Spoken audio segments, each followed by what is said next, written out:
We were talking about your lyrics earlier. Yeah. My favorite lyric on the record is "Time for Joy in the Colder Years" off Andre. Oh, yeah? Love that record, or that song. Yeah. And I like that lyric a lot. From Soft Targets to Stalled at the Starting Line, what kind of, did anything change? Like, you said you liked variety. Was this album more of like a piece-by-piece, like, snapshot of like an emotion or a theme or a story? Or was it like, I have things that I want to convey in like how did it come about? Was it like... That's a really good question. I've never thought about it. I just think it's because since, like, I'm very influenced by very certain songwriters. So, for example, once again, Bill Stevenson is an amazing... He's the drummer of that band, but he's an amazing, amazing lyricist. In my opinion, probably one of the best ever. Agreed. The greatest songwriter of all time. Yeah, he's very up there for us. And then Paul Westerberg of The Replacements is also a person. And just I love The Replacements. And then Bob Mould, who's good. And just like all my influences, I try to like take the way that they see stories and just try to put it in. Because from when I wrote Soft Targets, I was only listening to like Dead Kennedys and stuff like that. So like the older punk that was more politically driven and just more about like just not really using that much wordplay that much. It's just more so just trying to like get your message across. Yeah. But as I was listening to more like the way that like Bill Stevenson tells stories about stuff like that, I'm just like, oh man, like I really... And then actually, you got me into Million Dead, like Frank Turner. Yeah. I love his lyricism. I checked out his hardcore record after you shared it. Yeah, I was gonna say... He's my favorite artist. I love his wordplay and everything. So like as I'm just listening to a bunch of new artists, I try to like show a little bit of their influence in my writing.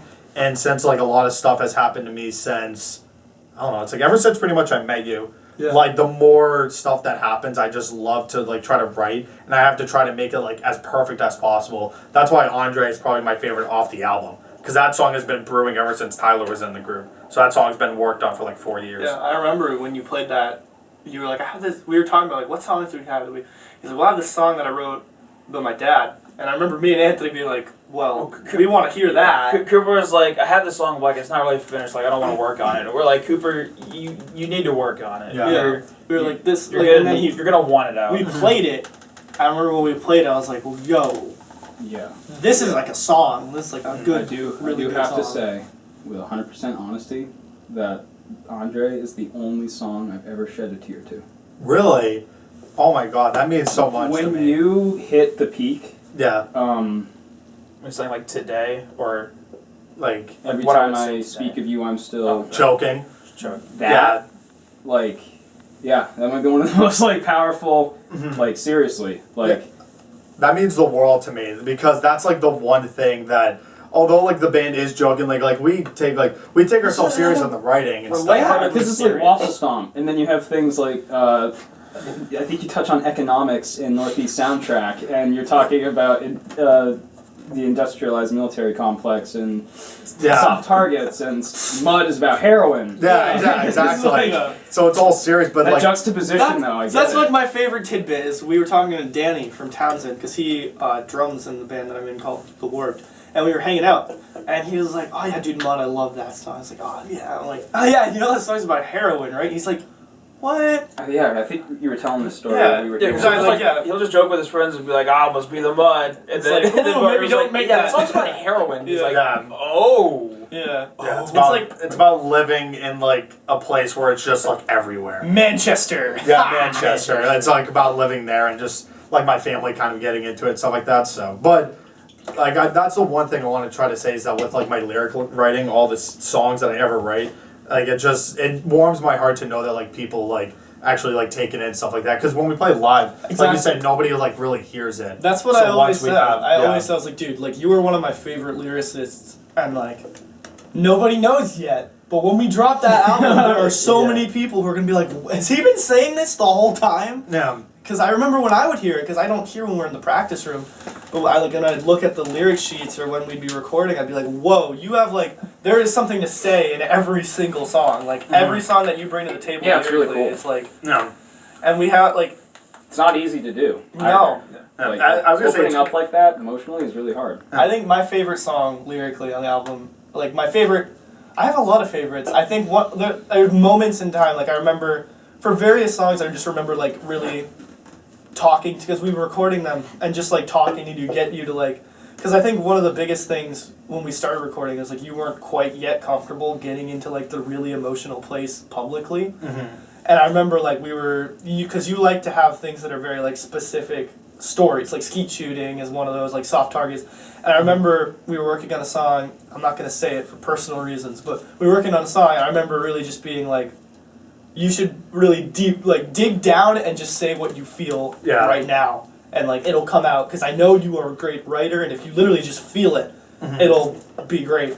And I remember the end result was like very striking to me. That's like every time we play that song live, like it feels as visceral and real as when I first heard him singing it. And like, there have been times when we've played it where I've been crying behind the drum set while it's happening, because it just feels that present. Which song? I don't know if I should say. And I can say it. We would tell you guys. Yeah, but I mean, the cameras are on. It's a little more. For me, I mean, if you guys don't mind. It's really up to you. Okay, well, I don't mind saying it. It's Rather Play Baseball you're referring to, right? Yeah. That song is about my sister, Quincy, that we've mentioned dozens of times, where, like, I thought she was going into, like, a really bad place. But, like, at that time, I just thought I was being over dramatic. And then, like, before we had that song out, we were going to have it out, she ended up passing.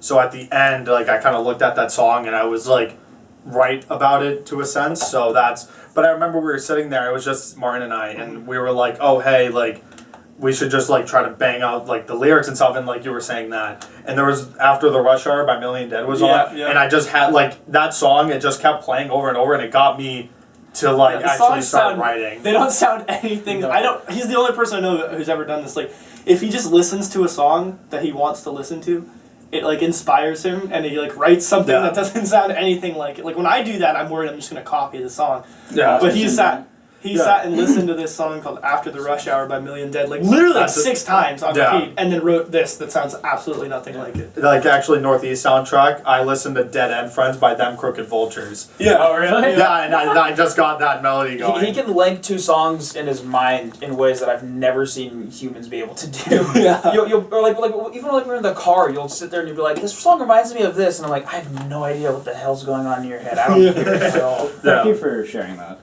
Oh yeah, I didn't mean to no. put you guys in a comfortable position. Oh no, it's like I actually like to like say it in a sense. It's good closure. One more thing about the way that you have that you write songs is that you definitely struggle with like having to write a song. Mm-hmm. Like when we were doing Anthony's Always Right and we had to write lyrics, you were it was difficult watching you having to write. Yeah. If you look at all the lyric credits the credits are listed on all the songs on the album. If you look like on the metadata, basically all the ones that have all 3 of us on lyrics is mostly just because Cooper was like struggling to figure it out, and me and Anthony were like, Anthony's Always Right's one of those ones where like Cooper definitely could have on his own time come up with that whole song, but because we were kind of on a time crunch and we were trying to just get it out. Yeah. Well, some of the best things happen like that. Oh, absolutely. Collaboration.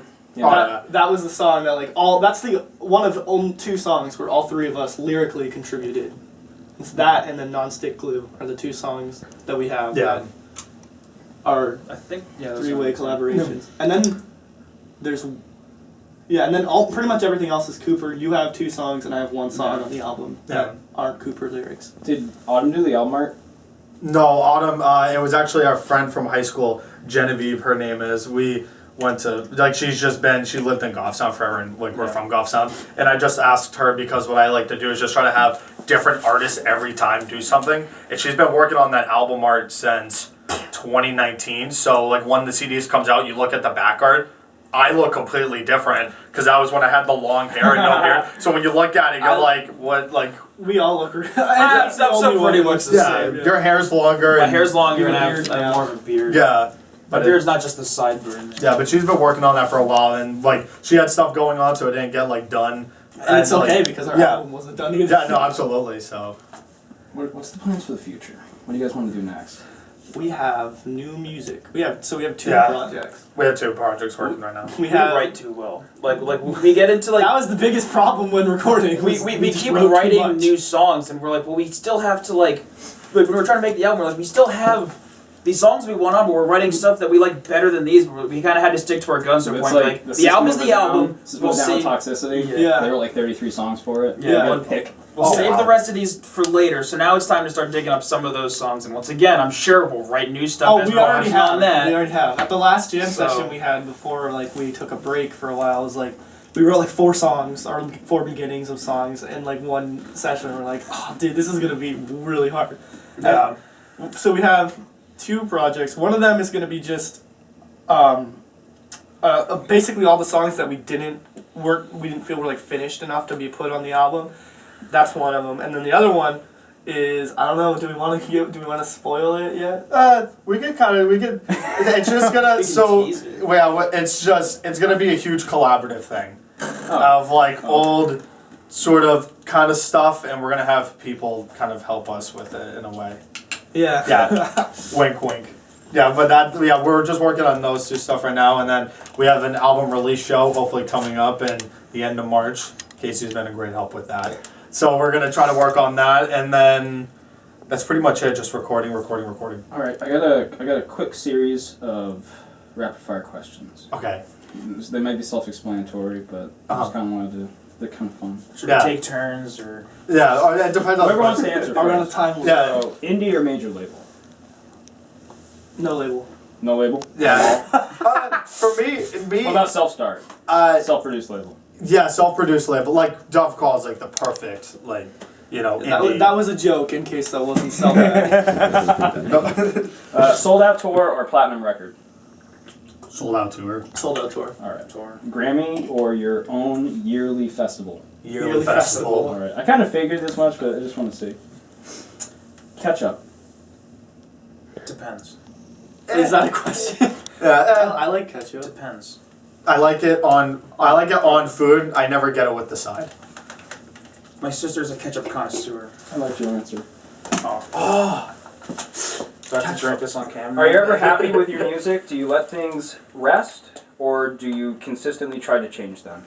Second one. Yeah, change them. I feel like both. Both Yeah. both apply pretty equally. We do both at the same time in this. I guess I didn't really ask because you guys re-recorded the album 7 times. Yeah, dude, still, like, up until the last possible Yeah, second, I'd be getting texts from Cooper, he'd be like, can we change this? I'm like, okay. Like, there is a certain point where we're gonna have to, know that it is, like, as good as it's going to get, and just make the next thing better. Because if we just keep doing this, it's gonna be, like, 10 years. The way it works for Cooper is he has to sit on something before he can understand that he wants to change it. So like 2 days will pass, and then Cooper will be like, well, I want to do this thing. So it's both waiting on the songs and being like, okay, that's how we want to do it. Mm-hmm. And then anyways, like, regardless, being like, and well, then, we want to kind of change and then me this. and Anthony end up having to be, like, the executive. And be- okay, so, like, obviously things can be better, but that's true of everything. So eventually you have to put a cap in it and be like, this is as good as we want this project to get, and the next thing will be better, so that we actually have music out. All right. Second album, we can take a lot more time, but the first album, you gotta have something to show people. Yeah. All right. Mayonnaise. No. Yes. I Yes. cannot stand mayonnaise. I'm Up top, Martin. I'm Up top, let's go. guy. Oh, so I got mayonnaise. Sweet. It's way too cummy for me. I'm not into it. Foo Fighters or Nirvana? Foo Fighters. Foo Fighters. Yeah. Foo Fighters. You better. Yeah, right answer. Mustard. Mustard, yeah. Yes. Yeah. All right. I was gonna There is say. one sauce that we all do agree on, surprisingly enough. What? Blue cheese. Blue cheese. Blue cheese. We all absolutely love blue I cheese. hope you And don't got it's- blue cheese in your pocket. No. That would be Might be in my sock. I don't know about. It's the strangest thing for all 3 of us to end up liking. I just am like so flabbergasted that Cooper likes blue cheese, because you don't love seem blue like cheese. the blue cheese type. You're in multiple bands. Yep. You got an encyclopedia of bands. Why just one? I'm not good enough to be in other bands. I don't have the. I also don't have That's the. true. I wouldn't I don't say have that. the. You were almost in Witch Trot for a show. That's true. Yeah. I did almost play for Witch Trot. He's filled in for the Warped a couple times. That's Yeah. true. I forgot I did that. Yeah. Yeah. I don't know. I feel like because I don't really write songs very well. I feel like just playing is better. Plus, also, if it's not like involving like specifically these guys, it's not really like something that I want to be a part of. Aww. Not in a way like I don't like other people, but I'm not good at like conversing with people that I don't know very well. So Basically- it would be too awkward. Basically, if what I he's was saying not is he a fan. only has room in his life for Legos and sauce. Yeah. Yeah. Although Polaroid nudes. Oh yeah. I had. Look us up on Instagram. There is an Instagram account called Polaroid Nudes spelled as you would spell noodles. Yeah.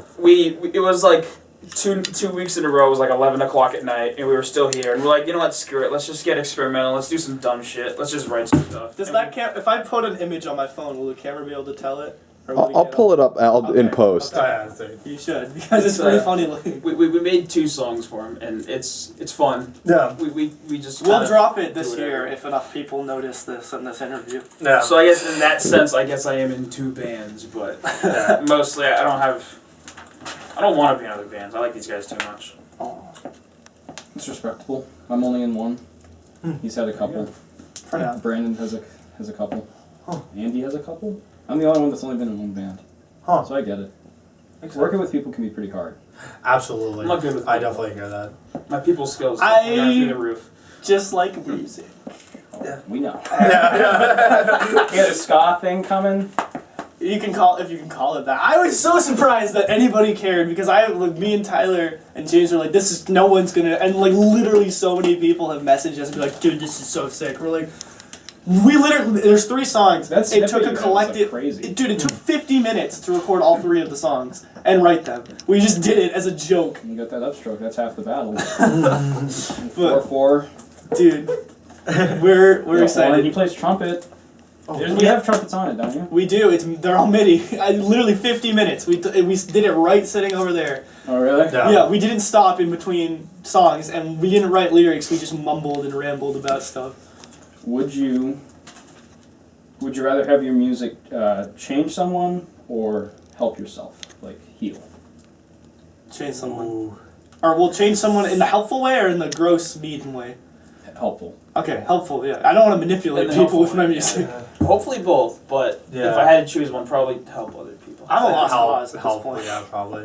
I feel like it definitely goes hand. It's kind of a weird question Yeah, no, but I get, yeah. I can mean, find other ways of obviously- coping with things, but because I know there's some artists that like they don't give a shit about how people take it. You know, Yeah. good or bad doesn't matter. They just want to get it out. And then there's some people that write to like inspire. Yeah, that's a good point you brought up because when we first did music, I thought the second thing that you said were like, I don't really care what people think because it's like more for me, and I'm still like that in a sense. But like to hear people say that it changed them is also like I don't care Yeah, about the bad really, things really people nice. think. For me, yeah, I don't care what people think, but my hope is to help people. If that makes sense. Like Yeah. I Oh, write yeah. for me, but I write to help the hope that somebody else that might be experiencing the same things is like feeling that. you Oh know? yeah, absolutely, and it's like a cool like bonding thing. All right, barbecue. No, no. We were actually just We talking were about literally this in the car. Literally on the way here, we're We talking were. about it. And I'm like, I like barbecue, Why? but it's a bit overrated. But It I is still overrated. like it. I like it, but it's so like barbecue sauce overrated. It is Depends on. Well, you actually have like good barbecue Yeah, sauce. like- I'm winning. Like sauce. going to a barbecue, I Martin's the like. winner. I like barbecue sauce. It's just not my favorite. Good job, Martin. You Wait till you see the person who gets the most sauce, what they have to do. Oh. I think I'd be feeling lucky over here. All right, that's about all my questions. So, do you guys have anything that you want to promote? I know anything you want to shout out, anything you want to say? Yeah, I'll shout out some people. I can't say thank you enough to every single person that's ever helped us. Like, I can't stress that enough. Like, from our friend Dylan, who's on the album cover, shout out to him for having our first show at his barn.